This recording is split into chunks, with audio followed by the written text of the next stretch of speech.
Hi, good evening guys. Once again welcome to VPL 4 Velocity. I'm Haigul from Velocity Management and I have Ganesh with me. We are here today once again to take you through the VPL 4 rules of how governing box cricket. Especially we would like to show you a few rules governing the backside of the court in paddle. So moving here now, you can see this line. Anything from the bottom until this line, the ball hitting the line here below will be counted as 6 runs. However, any ball bouncing and going above on the glass section from here until the end of the glass will be 4 runs. Any ball that will be traveling, bouncing and hitting the grill directly or going above the grill on the boundary side of the pitch will be single. However, there will be rotation in the batting strike. Moving towards the corner of the paddle court here, you can see we have any ball also traveling and hitting the sides this way also will be 4 runs. So basically the 4 runs is between the line from here until the end of the glass. Any ball hitting the full toss on the glass, any side of this court will be termed as out. As you also know that in box, any ball hitting the glass on any side of the court here will be out. However, if the ball is within the line, it's a 6. But if the ball diverts from the corner and hits above the line until the top of the glass will be 4 runs as well. Let's come to the basics of box cricket. As you all know, we have grills on either side of the ground, and on the back side and as well as behind the stumps we have the glass, right? So any ball that is hit directly on the grill, any part of the grill or the glass directly will be out. However, if the ball bounces and it travels above this grill or the glass will be single and there will be a rotation in strike. Now coming to the sides of the paddle court here, any ball that exits the paddle ground will be 1 run with the rotation in batting strike.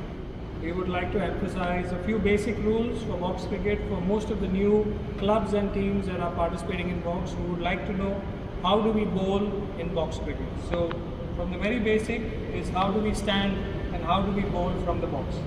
So basically when you come in, you have to then mention which side you are bowling, right arm around or right arm over the wicket.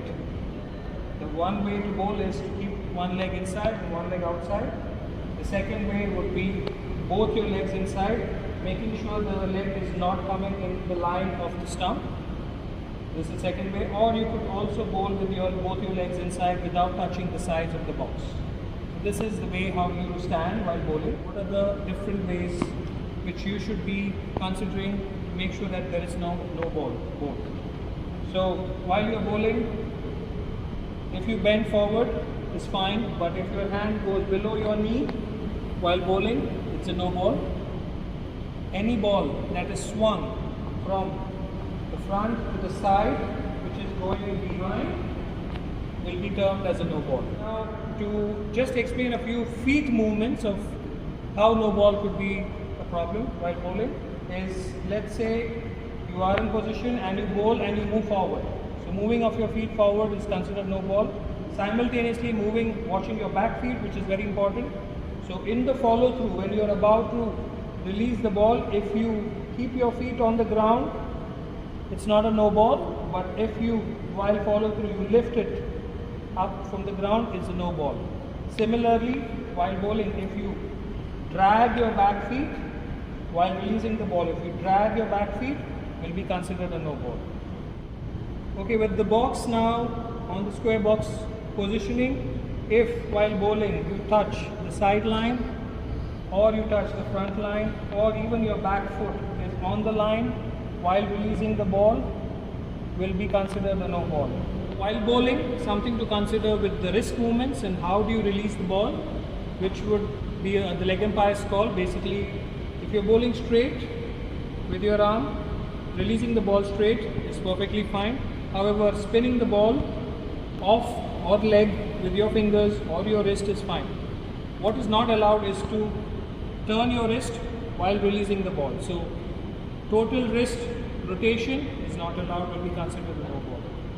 First, another rule, once you hold the ball up and in bowling position and when the batsman is ready, you need to release the ball in one momentum. If you hold the ball, come down, hold and then release the ball, it will be called as double action. It will be a no ball. So the ball has to be released at one go. Guys, a very important rule on a run out when the stumps have been broken and it's not in its hold. So basically, if the stump comes out from the base, you need to collect the ball and you have to have one leg inside touching the stump. This will be considered out. So there I'm showing you a rule where the ball is locked in front of the batsman twice, will be termed as a no ball. So batsman charging the 2 bounces and the ball is played will be termed as no ball for the 2 locks that happened before the batsman. Okay guys, another rule here, where the batsman is moving forward and the ball pitches and then he comes back and hits the ball, will not be a no ball because of the front and back movement. A very important rule for the umpires and for the batsmen to know which is a wide ball and how do we determine the exact wide ball call from the umpire. So basically, this line that you see here from the stump until this entire line is the guidance line for the umpire. So any ball passing through this line here is a good ball. However, if the ball is an outswinger pitching here and crossing this line, the side line will be signaled wide. Similarly, if the ball is an off spin pitching out, however cutting the line and coming in and passing through this line, it's not a wide, it's a good ball. A rule here which we follow on the no ball. So if there is a ball which is bowled flat and passes and drops behind the stump guidance line directly outside, will be a no ball. However, if the ball is bowled above waist height and travels on the stump directly, will be called no ball by the leg umpire and it's not out. But if the ball is flat, below waistline, hitting the stumps directly, is out. Also, another confusion here is when the ball falls on the base, that also will be termed out. Very important rule for the wicket keepers, those who are doing keeping behind the stumps. So basically, when the bowler releases the ball and the ball is travelling towards the stump and the batsman is outside the crease, if the wicket keeper collects the ball before the stump and takes off the stump, it's not out. At the same time, it will be called no ball with 2 runs. Basically, the ball has to be collected behind the stump and then taken off. One of the common mistakes done by the wicket keeping is once the over is completed, the wicket keeper has to inform the leg umpire for a change in wicket keeper. Otherwise, it will be called no ball. For all bowlers, before starting the over, the most important rule is to mention that you are bowling over the wicket or around the wicket, depending on whichever side. But when you are mentioning this, you have to look at the umpire and mention this to the umpire, and the umpire has to acknowledge your bowling side. Only then it will be not called a no ball. If you would like to change your side, you need to inform the umpire you're going to change your side. At the same time, if you have a right and a left-handed batsman where you would like to keep changing your side every ball, then you could just mention to the umpire that you would like to continue changing sides every ball. The final rule that we would like to highlight is the talking on the field while the ball is being released. So the fielders at the back as well as in the front, whoever is fielding should make sure they do not talk on the field while the ball is being released, and any movement on the field while the ball is being released will be called as a no ball.